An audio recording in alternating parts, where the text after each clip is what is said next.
이어서 오급의 공과의 말씀을 살펴보겠습니다. 공과의 말씀은 이제 이사야 36장 21절부터 17장 13절까지 이렇게 잡아놨는데 내용을 분리해서 이렇게 나눈 것 같아요. 제목의 말씀은 위기 가운데 기도와 하나님의 응답, 이렇게 제목을 잡아놨습니다. 첫 번째 대절은 22절까지 36장 침묵과 보고, 왜 침묵을 할 수밖에 없었는지 그걸 얘기하는 거고, 두 번째는 37장 1절부터 5절까지 히스기야 왕의 경배, 기도를 요청을 했어요. 히스기야가 그때 뭐라고 얘기를 했었는지.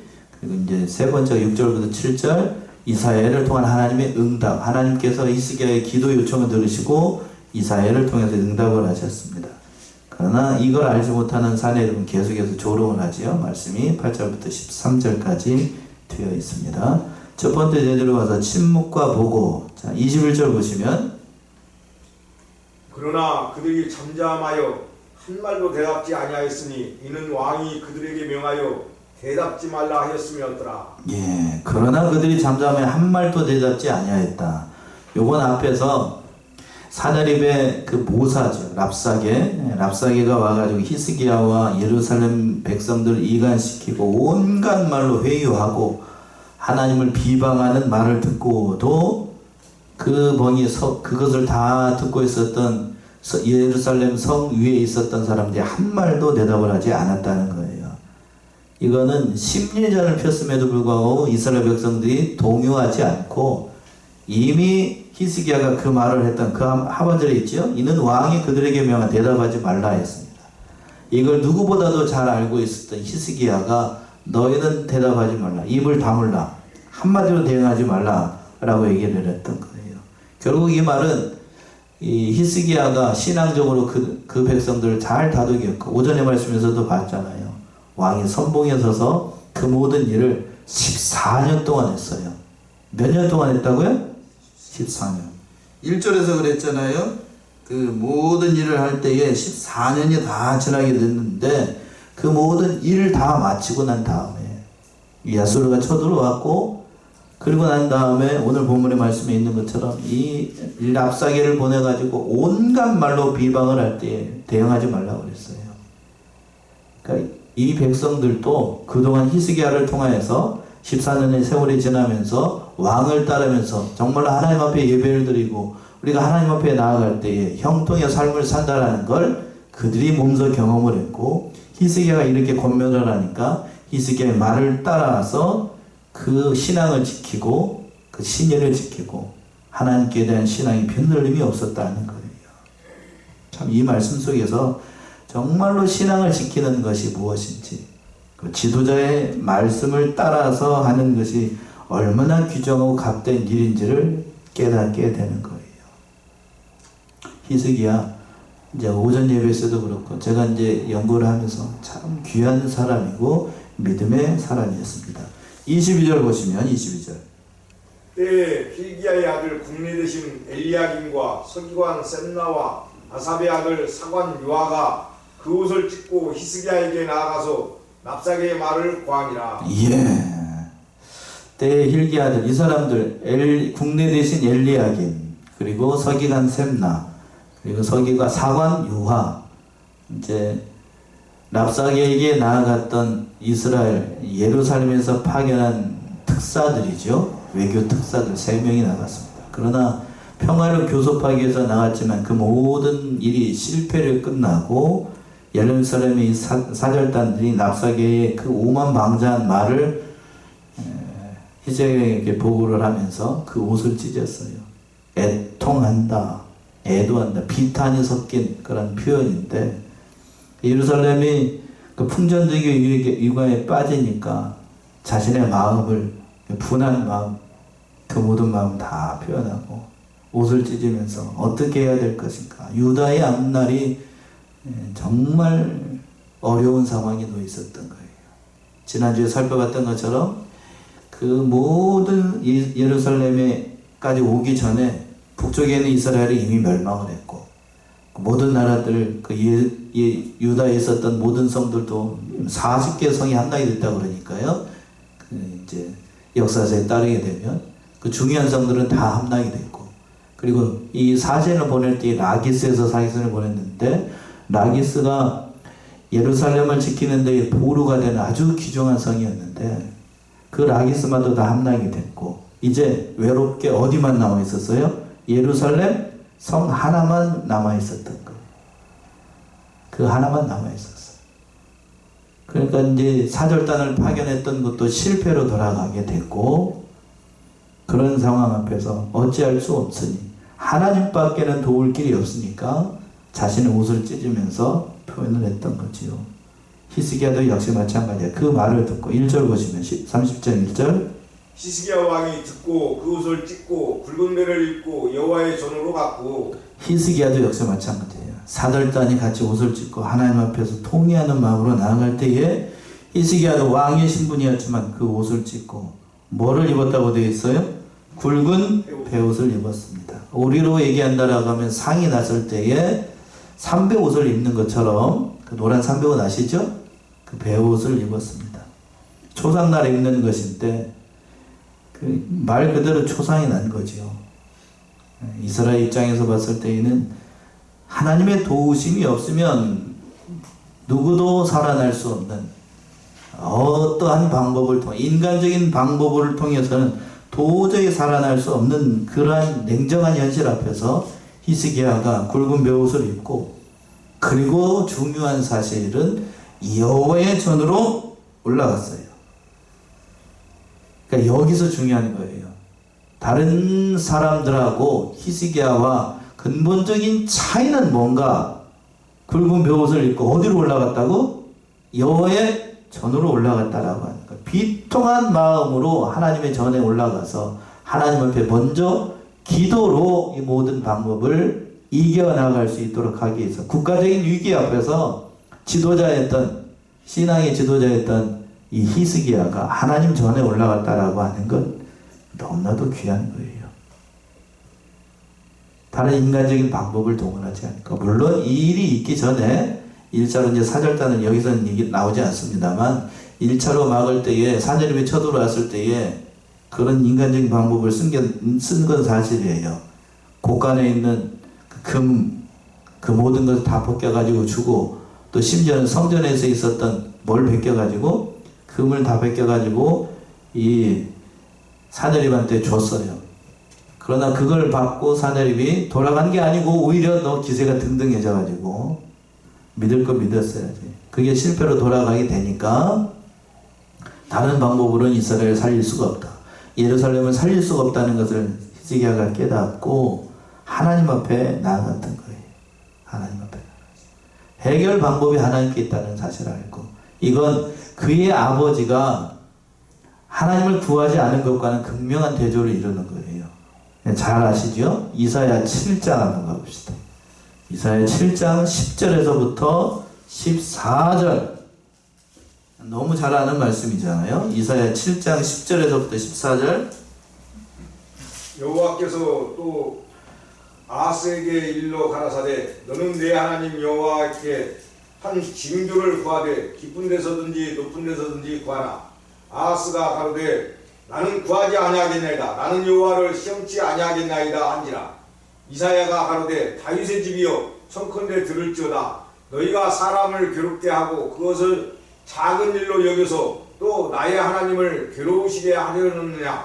그러므로 주께서 친히 징조로 너희에게 줄 것이라. 보라, 처녀가 잉태하여 아들을 낳을 것이요 그 이름을 임마누엘이라 하리라. 네, 이사야 7장 14절은 우리가 너무 잘 아는 말씀이에요.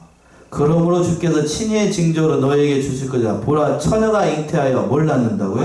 아들을 낳을. 그 이름을 누구? 임마누엘이라. 대표적인 동정녀 탄생, 임마누엘의 탄생에 대해서 예언한 말씀인데, 요 말을 언제 줬냐면 아하스가 이 히스기야의 아버지예요.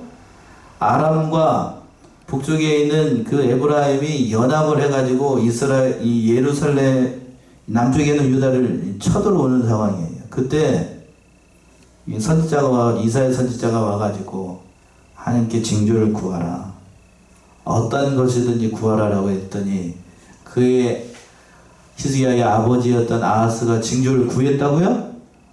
안 구했어요.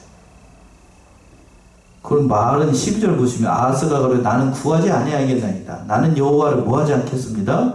시험하지 않겠습니다. 마치 이 말만 보면 아하스가 뭐한 사람처럼 보여요. 대단히 겸손하고 하나님을 시험하지 않는 오묘한 신앙을 가진 그런 사람을 이야기가 쉽다고요. 그러나 이건 신앙이 아니고 아하스가 믿는 구석이 있었어요. 다른 게 있었다고. 다른 거. 아하스는 아수를 믿었어요. 하나님을 믿지 않고 아수를 믿었고, 그리고 다른 걸 믿었기 때문에 이렇게 얘기를 했던 거예요. 그러니까 그걸 하나님이 모르실까? 이사야가 모를까? 구하지 않아도 한 아들을 주셔서 이 모든 일을 해결할 것이다 라고 말씀하신 거고, 그 구하지 않은, 징조를 구하지 않은 아하스와는 달리 오늘 본문에 등장하는 히스기야는 아버지하고는 달랐어요. 성품이 같은 아버지 밑에서 나온 아들인데 누구하고는 전혀 달라. 아빠하고는 이 돌연변인가? 아버지 신앙 노선을 따르지 않고 누구의 신앙 노선을 우리가 따랐다고 배웠죠? 어머니의 신앙 노선을 따랐어요. 그러니까 어머니가 아버지 하는 꼬라지를 보니까, 이렇게 표현해 죄송해요. 아버지가 하는 일들을 보니까 이게 아니에요. 그러니까 외가 쪽, 어머니 쪽, 그 외할아버지가 제사장이었거든요. 신실한 제사장. 그 신앙을 누가 물려받았고, 어머니가 그대로 물려받았고, 그 어머니의 신앙을 누가 전수를 받았냐면 히스기야가 전수를 받았어요. 그래서 집권하자마자 기다렸다는 듯이 이 대대적인 종교개혁을 일으키고 올곧게 14년의 세월을 하나님으로 이 사람들이, 이 이스라엘 백성들이 살아야 된다는 것을 깨닫고 전력을 다했습니다. 전심을 다했어요. 성심을 다했다고 오늘 5절의 말씀처럼. 심지어는 자기의 목까지 털어서 사비까지 다 털어가지고 그렇게 했던 것이 히스기야입니다. 오늘 본문의 말씀에서는 바로 그 히스기야가 하나님 앞에 나아간 거예요. 이미 여기서 상황이 끝난 거예요. 이미 히스기야가 누구를 찾았다? 하나님을 찾았다. 여기서 상황이 끝난 거예요. 여기서 정말로 번지수를 요새말로 제대로 찾은 거라. 그럴 때에 또 같이 기도해달라고 요청을 했습니다. 2절 보시면 2절. 국내 대신 엘리야김과 서기관 셈나와 제사장 중 어른들도 붉은 배를 입으니라. 왕이 그들을 아모스의 아들 선지자 이사야에게로 보내매. 이제 여기 있었던 사람들을 다 보내고, 또 제사장들 중에 어른들, 앞에서 봤지요?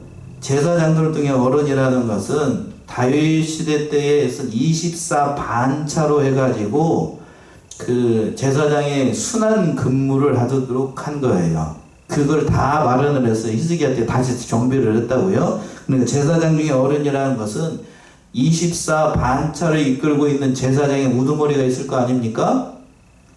제가 말씀드리죠. 24반차라고 하는 건 24팀을 만들고, 제사장 팀을 만들어 가지고 그 제사장의 한 팀이 반차라고 하는 반열이라고도 하고, 그 반열이 한 주간 6일 동안 어디에서 성전에 와가지고 하나님 앞에 예배를 드리고, 또 다음 팀이 또 첫 번째 팀, 두 번째 팀, 그 팀이 몇 팀이 있었다는 거예요.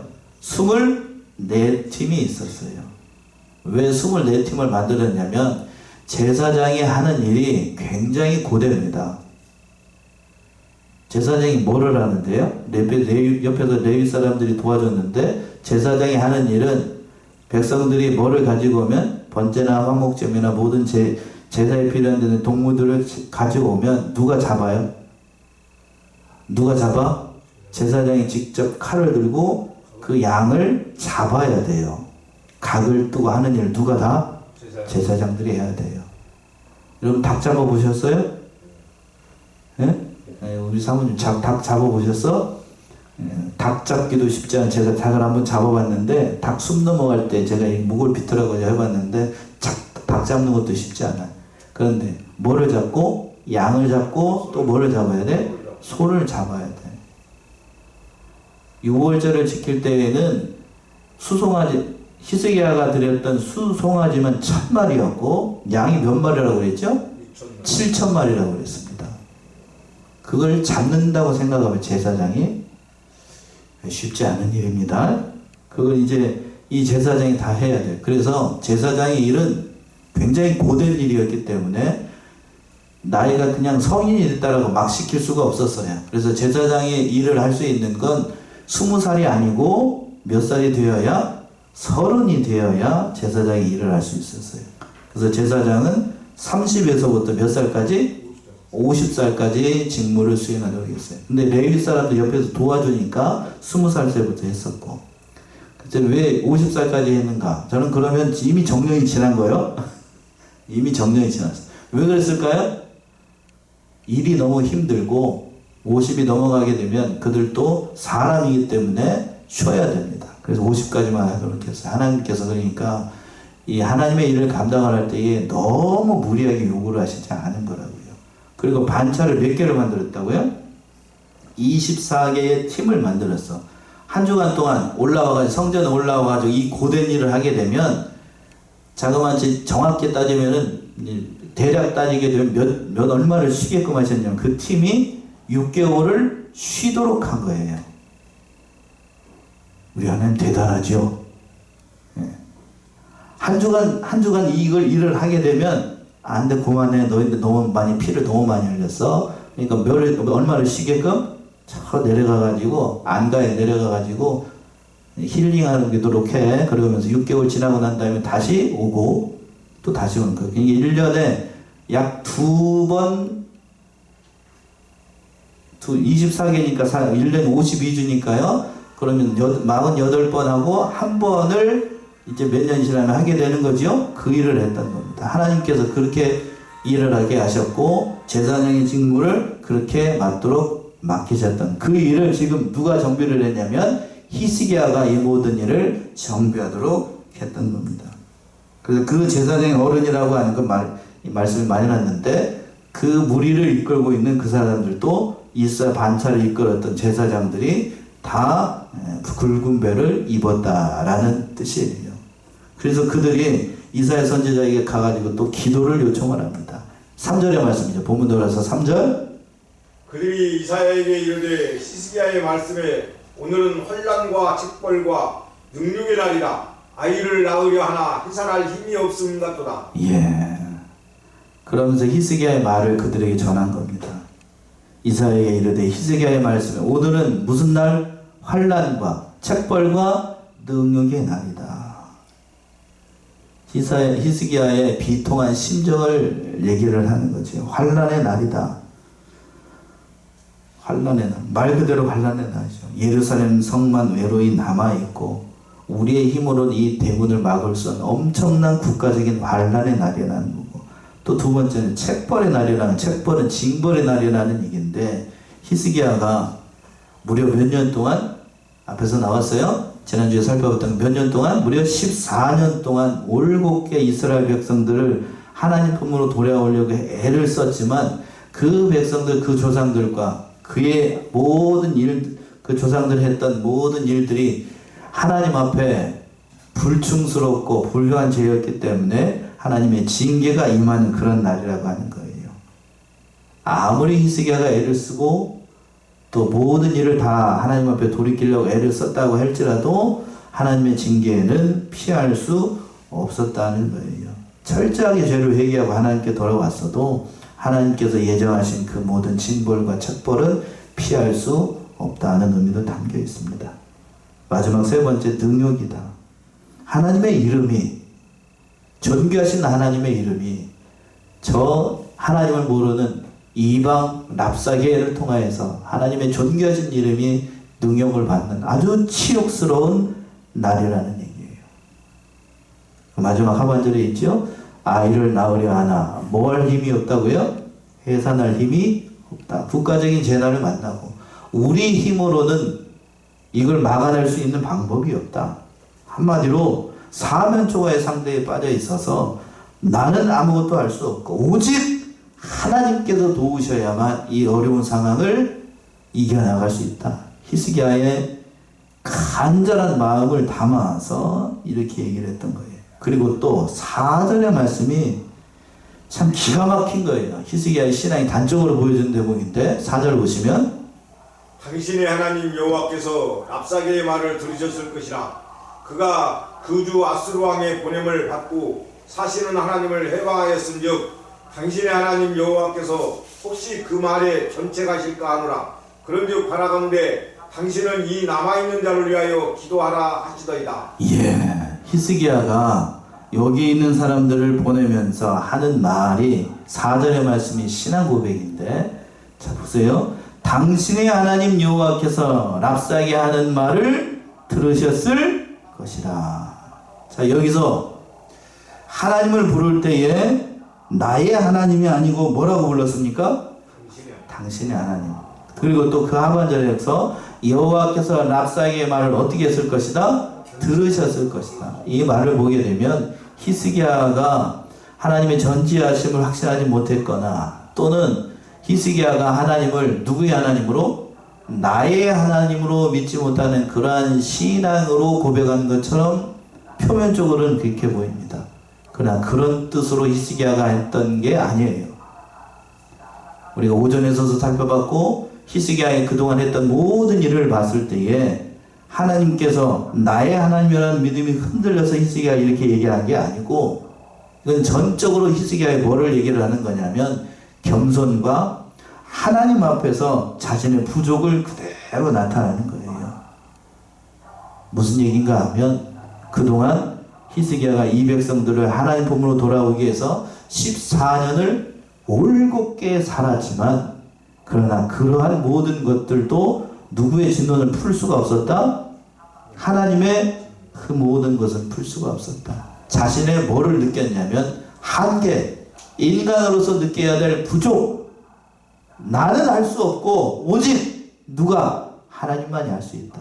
그리고 이사야가 섬기고 이사야가 믿고 있는 그 하나님만이 당신의 하나님의 그런 의미예요.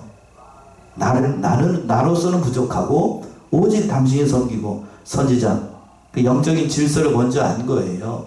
나는 일개 왕이고, 이사야 선지자는, 그때 이사야는 그 하나님의 선지자였고, 그리고 히스기야의 친구이자 어떤 의미에서 모사였습니다. 그러니까 이사야가 섬기는, 선지자가 섬기는 하나님이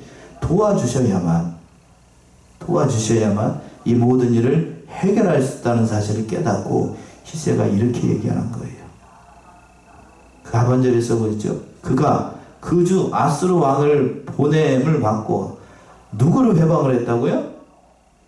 뭐라고 되어 있어요? 사시는 하나님을 해방하였다.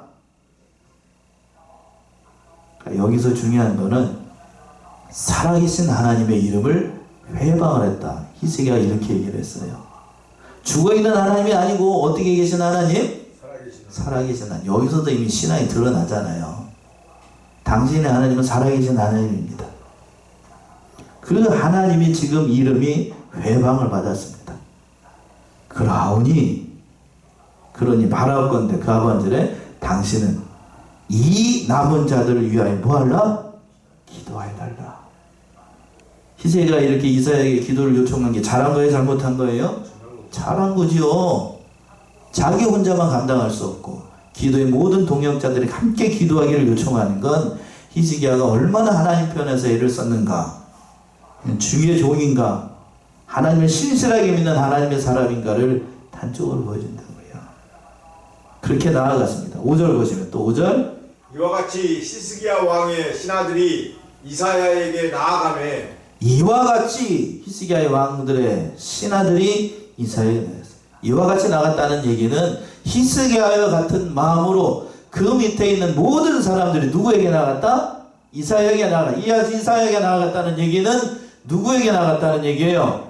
하나님께 나갔다는 거예요. 하나님의 도우심을 구하며. 그랬더니 하나님께서 이사야를 통해서 응답하십니다. 참 기가 막히게 하나님께서 응답을 하시죠. 6절 보시면 이사야가 그들에게 이르되 너희는 너희 주에게 이렇게 구하라.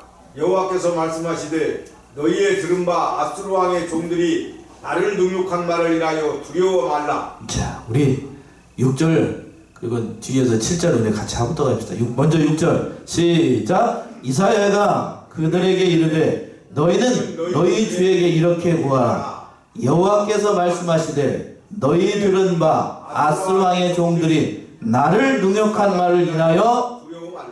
뭐하지 말래요? 두려워 말라. 두려워 말라. 너희는 너희 주에게 이렇게 구하라. 그러니까 앞에서 기도를 요청을 했는데 그 기도에 대해서 특히 이사야 선지자를 통해서 하나님께서 응답을 하신 거예요. 여호와께서 말씀하시되 뭐라고 말씀하셨나? 그 하반절에 너희 들은 바 아스르 왕의 종들이 누구를 능욕했다고요? 나를 능욕한 말을 인하여 하나님의 존귀하신 말 이름을 능욕한 그 일 때문에 뭐하지 말라? 두려워 말라. 이미 하나님이 살아계신 하나님이시니까 그 말을 다 어떻게 했다는 거예요? 들으셨다는 거예요. 들으셨어요. 하나님 죽어 계신 분이 아니고 어떻게 계신 분? 살아계신 분. 들었어요. 그 말을 다 들어서 두려워하지 말라. 예루살렘 백성들, 하나님의 모든 백성들, 히스기야를 비롯한 사람들이 두려웠기 때문에 가장 하나님께서 필요한 말씀으로 먼저 하신 겁니다. 나를 능욕한 말 때문에 너희는 뭐 하지 말라? 두려워 말라. 대표적으로 하나님께서 인간에게 응답을 하실 때 제일 먼저 하시는 말씀이 두려워 말라는 거예요. 두려워 말라. 자, 여기서만 그랬나요? 자, 이사야 41장. 조금만 넘기면 41장이죠? 10절에서부터 13절. 성도들이 가장 좋아하는 성경 구절 가운데 한 구절이죠? 이사야 41장 10절, 13절. 두려워 말라. 내가 너와 함께 함이니라. 놀라지 말라. 나는 내 하나님이 됨이니라. 내가 너를 굳세게 하리라. 참으로 너를 도와주리라. 참으로 나의 의로운 오른손으로 너를 붙들리라. 보라, 내게 노하던 자들이 수치와 욕을 당할 것이요 너와 다투는 자들이 아무것도 아닌 것 같이 될 것이며 멸망할 것이라. 12절, 13절까지. 내가 찾아도 너와 싸우던 자들을 만나지 못할 것이요 너를 치는 자들은 아무것도 아닌 것 같이 허무한 것 같이 되리니 이는 나 여호와 너의 하나님이 내 오른손을 붙들고 내게 이르기를 두려워 말라. 내가 너를 도우리라 할 것임이니라. 예. 10절에서 그랬어요. 뭐 하지 말라? 두려워 말라. 내가 너와 함께 함이라. 놀라지 말라. 내는 내 뭐가 된다고요? 하나님이 됩니다. 이 성도들이 가장 좋아하는 말씀 가운데 참으로 나의 오른손으로 너를 붙들리라. 지금 이 말씀을 그대로 하나님께서 이사야 선지자를 통해서 말씀하고 계셨던 거예요. 그러면서 본문 들어서 7절 보시면 또 보라, 내가 신을 그의 속에 두리니 그가 풍성을 듣고 그 고토로 돌아갈 것이며 또 내가 그를 그 고토 속에서 칼에 죽게 하리라 하셨느니라. 예, 이제 이미 앞으로 이루어질 일에 대해서 예언하는 겁니다. 뭐라고 얘기하냐? 세 가지로 응답을 하셔요. 보라, 내가 신을 그의 속에 두리라. 개정판 성경은 이게 신이 아니고 뭐라고 되어 있나요? 영으로 되어 있죠. 영. 예, 원어가 루하흐예요. 루하흐. 그래서 이게 영이라고 되어 있어서 혹자들은 이걸 뭐 천사라고 해석을 하는데 그렇게 번역을 할 수도 있고, 예, 그렇게 생각할 수도 있고, 영을 준다, 신을 준다. 근데 내가 그를 그의 속에 둔다라고 했으니까 여기서 그는 누구를 얘기를 할까요? 하나님의 영을 그의 속에 둔다. 그는 누구를 얘기하는 거야? 이삭이 아니고, 이사야 아니고, 예, 제가 원하는 단어 사내립이에요. 사내립. 보라, 내가 신을 그 사내립에 두리니 또 그가 풍성을 듣고, 여기서 그는 만약에 이사야고 히스기야라고 하면 그가 풍성을 듣고 그 고토로 돌아간다는, 뭐 히스기야가 고토로 돌아가? 그 얘기 아니죠? 예. 사내립이 그 속에, 사내립 속에, 그러니까 그 영을 둔다는 얘기는 무슨 얘기인가? 여기서 루하그는 영인데 영으로 번역을 하면 안 되고 두려움을 줄 것이다. 그 마음 가운데 뭐를? 두려움. 하나님의 전능하심을 경험하고 그 사내립이 하나님을 뭐하게 될 것이다. 두려워하는 영을 줄 것이다는 거예요. 이해되십니까? 그리고 그 하반절에 그 풍성을 듣고, 개정판에는 아마 소문이라고 되어 있을 거예요. 그 소문을 듣고 그가 어디로 돌아갈 것이다? 그 고토로 돌아가게 될 것이다. 즉 아수를 침공한다는 소식을 듣고 아수르 왕이 물러가게 될 것이라는 거죠. 마지막으로 세 번째, 물러가서는 또 어떻게 되는가? 내가 그 고토에서 어떻게 하리라? 칼에 죽게 하리라. 이 말씀 그대로 이루어졌어요. 첫 번째, 그 영을, 즉 두려워하는 영을 준다는 얘기는 이제 다음 주에 살펴보게 될 것인데, 이사야가 예언한 대로 또 히스기야가 그 항복 문서를 펴놓고 하나님 앞에서 울면서 기도를 할 때 그 기도에 응답을 줘가지고 하나님께서 한 천사를 주십니다. 보내셔가지고 하룻밤 사이에 몇 명이 18만 5천 명이 다 죽은 송장이 돼요. 그걸 보고 이 말씀 그대로 사내립이 그 광경을 보고 두려워하는 영의 역사가 임하게 된 그 말씀 그대로 이루어지죠.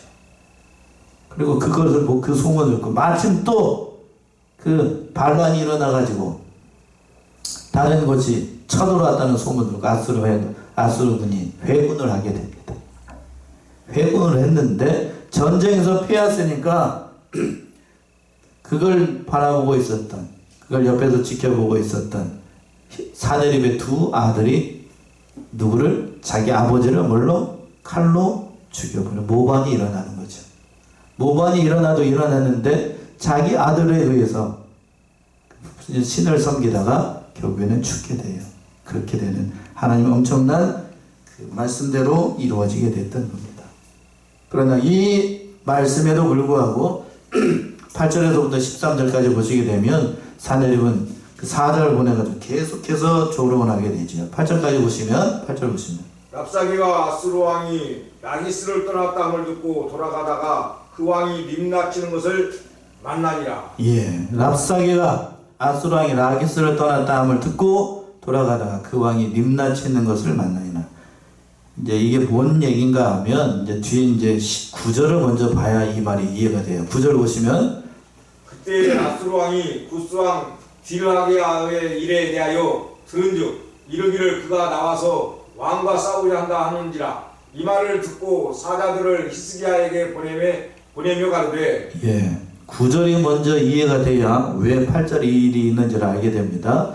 이게 무슨 얘기인가? 그때 아수르 대군이 어디에 있었냐면 그 라기스라고 하는 곳에 주둔하고 있었어요. 라기스 성을 함락을 하고 이제 먼저 선봉군으로 어디를 보냈냐면 이 랍사게와 세 명의 그 수하 장수들을 보내가지고 항복하라고 예루살렘 성으로 선봉군으로 보냈던 겁니다. 랍사게를 선두로 세워가지고, 그리고 이제 그 예루살렘 성 밑에서 막 욕하고 하나님 욕하고 하니까 그러고 있었는데 그 소식을 듣고 그때 당시 구스 왕이었던, 여기서 뭐라고 되어 있어요?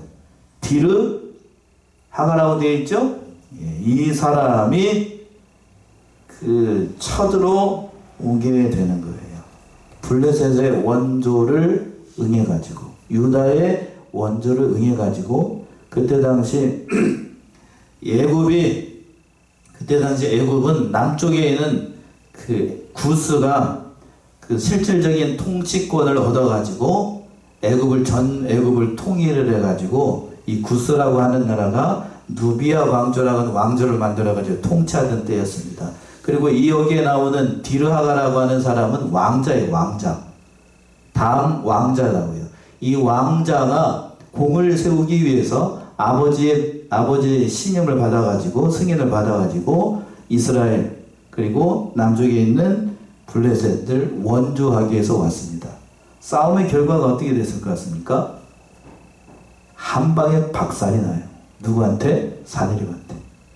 깨져버립니다. 한 방에 깨져버려요. 그러니까 저 앞에서 그랬죠. 뭐가요? 애굽은 무슨 지팡이라고? 상한 갈대 지팡이라고 얘기를 했던 거예요. 그 얘기가 달리한 얘기가 아닙니다. 그 일이 있게 됐던 거예요. 그러니까 하나님이 아니면 도울 수 없는 그런 상황을 만나게 됐던 거예요. 밑에 있는 그 애굽 구스가 쳐들어오게 되니까 그걸 보고 듣게 됐고, 그 보고가 이 랍사게에도 보고가 됐고, 랍사게는 1등 참모예요. 누군가 사내립의 1등 참모가 누구였다고요? 이 랍사게였습니다. 랍사게. 그러니까 우리 앞에서도 말씀드린 것처럼 랍사게는 사람 이름이 아니고 관직명이라고 그랬죠? 관직명. 삼국지로 얘기한다라 그러면 유비 밑에 누가 있었죠? 유비의 1등 참모가 누구예요?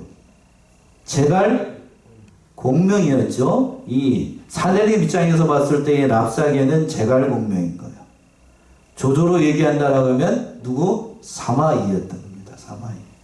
그러니까 랍사게는 이름이 아니고 제갈 공명의 이름이 뭐죠? 제갈 양이죠. 양이죠. 근데 이름을 부르지 않고 뭐라고 부릅니까? 제갈 우리는 뭐라고 해요? 공명이라고 부르죠. 공명. 랍사게가 그런 이름이라고. 이해가 되십니까? 이거 아무나 안 알려주는 건데 이건. 예. 그런 거예요. 그런 거. 그러니까 그 얘기를 듣고 지금 사내립이 왕의 궁지에 몰리게 됐으니까 1등 참모였던 랍사게가 급히 회군을 하는 거예요. 어디로? 지금 8절에 있는 것처럼 림나를 치기 위해서 그 참모가 행군을 하는 겁니다. 참모가 가면서 그냥 가지 않죠? 뭐라고 얘기를 하냐? 이제 편지를 써요. 편지를 쓰는데 그 편지가 어떤 거냐면 항복하라는 편지인데 10절부터 13절까지가 그 말이에요. 10절 보시면 너희는 유다왕 히스기야에게 이같이 고하여 이르기를 너는 너의 의뢰하는 하나님이 예루살렘이 아수르 왕의 손에 넘어가지 아니하리라 하는 말에 속지 말라. 예, 여기서부터 13절까지가 바로 그냥 가지 않고 모사꾼이라고 얘기를 했잖아요. 랍사게가. 그러니까 항복하라는 항복 문서를 쓰고 오만 독서를 퍼붓는 그러한 항복 문서를 쓰는 겁니다. 뭐라고 그랬냐면 너는 너의 하나님이 예루살렘이 아수르 왕의 손에 넘어가지 아니하리라는 말에 뭐 하지 말라? 속지 말라. 속지 말라. 속지 말라고 얘기를 하고 이게 그 잘못된 기죠. 또 11절 보시면 거기까지 하고 아수르 왕들이 모든 나라에 어떤 일을 행하였으며 그것을 어떻게 멸절시켰는지 네가 들었으리니 네가 건짐을 얻겠느냐. 이미 앞에서 했던 말이에요. 내가 이렇게 했는데 네가 건짐을 받겠다고 얘기하는 건 뭐 오만 불순한 생각이 아니냐. 12절 13절 나의 열조가 멸하신 열방 고산과 하란과 레셋과 및 들라살에 거하는 에덴 자손을 그 나라 신들이 건졌더냐. 하맛 왕과 아르밧 왕과 스바르와임 성의 왕과 헤나 왕과 이 왕이 어디 있느냐 하라 하였더라. 예, 그 문서에다 써가지고 편지에다 써가지고 이 회군을 하면서 히스기야에게 사신으로 편지로 보냈던 거예요. 그 항복 문서를 들고 14절 이하에서 보시게 되면 히스기야가 어디로 올라간다고 이제 또 하나님의 전에 올라가서 그대로 펴놓고 펑펑 울면서 하나님 앞에 기도하는 거예요. 이 말씀 속에서 우리가 의지해야 될 오늘 본문의 말씀에서 의지하고 의뢰해야 될 분이 오직 누구밖에 없다? 하나님밖에 없다 하는 사실 다시 한번 깨닫게 되는 거예요. 우리 사랑하는 성도들 이 사실을 깨닫고 우리에게 닥치고 있는 모든 문제 해결책은 바로 하나님에 나아가는 것. 히스기야가 주소를 제대로 찾는 겁니다. 이런 히스기야와 같은 신앙과 믿음으로 우리에게 있는 모든 현실을 이겨나가는 주의 백성들 모두가 되시기 바랍니다. 기도하겠습니다.